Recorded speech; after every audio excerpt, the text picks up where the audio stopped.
pracy wstaję o świcie, w lustrze oglądam swoje odbicie. To widzę, jak czas zostawia swój ślad.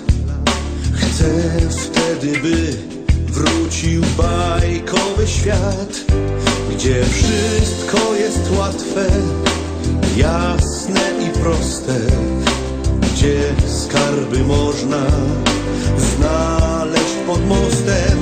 Choć bajki to fikcja, cuda i dziwy, to każda bajka ma morał prawdziwy.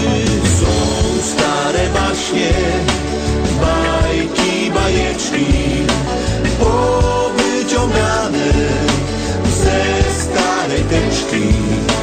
Choć każda bajka jest w treść bogata, ciekawa